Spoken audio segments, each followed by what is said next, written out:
If you've been recently exposed or infected with COVID-19, would something as simple as irrigating your sinuses with salt water help decrease your risk of getting very sick and going to the hospital? If a recent study out of Georgia is to be believed, the answer could very well be yes. Over the past year and a half or more, as we've been dealing with the effects of COVID-19 throughout the world, the biggest struggle we have had is not having effective and easily accessible treatments to help decrease the risk of somebody getting really sick with COVID and having to go to the hospital or even dying once they've already been infected. A recent study out of Augusta University in Georgia had some promising data looking at the use of nasal irrigation or flushing your nasal passages out with salt water to help decrease your risk of staying out of the hospital after being infected with COVID.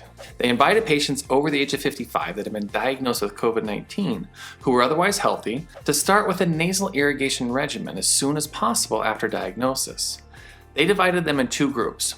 One group took 1/2 teaspoon of baking soda, added to a pre-made mixture of salt and baking soda, and the other group took 1/2 teaspoon of 2.5 milliliters of a 10% iodine solution added to the same salt and baking soda mixture. Then, using one of the two devices, either a sinus rinse bottle made by NeilMed or the Navage nasal irrigation system, each of the groups mixed their solution with 1 cup of purified water to use twice a day for 14 days once the diagnosis was made. They then looked at how these groups did compared to the expected hospitalization rate found from 3 million cases compiled by the CDC for a similar population. In this study, there ended up being 79 patients enrolled. 42 used the baking soda additive and 37 used the iodine additive. In the baking soda group, 1 person was hospitalized, and in the iodine group, there were no hospitalizations. When compared to the expected hospitalization rate, they showed an 8 times decrease when compared to the national average.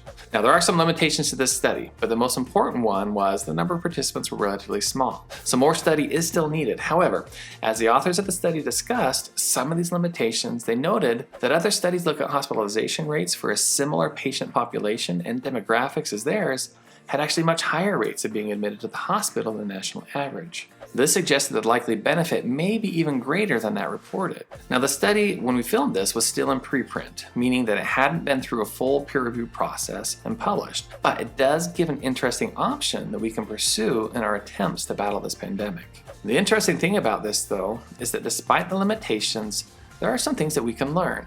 First is that saline irrigation is a safe and established treatment for respiratory viral infections. There have been several studies looking at the ability of saline irrigation to help decrease symptoms and the viral load for different respiratory infections. This is actually a much underutilized treatment for our common cold. The second is that it's cheap and it's available. All the ingredients that are needed are easily found at your neighborhood pharmacy. Now, please don't interpret this study as a cure for COVID-19. I wouldn't count on it to protect myself or my family. Vaccination is still the most proven method to prevent severe disease. So if you haven't gotten the vaccine, I urge you to do it, or at least talk to your doctor if you have concerns about it. If you are at high risk for severe illness and you can get it, early treatment with monoclonal antibody therapy also can be very effective. However, the reality of life is that many have chosen not to be vaccinated, or they just don't have the access to the kind of care that they need. So having something readily accessible, cheap, and safe that can potentially help decrease your risk of getting really sick can be a valuable tool as we continue to deal with this pandemic. As I said before, there are still a lot of unanswered questions from this study. Like, what would happen if you started using this when you were exposed before even having symptoms? Would it help at the very onset of symptoms before you were even tested? Those are interesting questions that we don't know about how to apply in this situation. If the results of these hypothetical studies were anything like the other studies looking at saline irrigation for respiratory viruses, it could be a very important tool.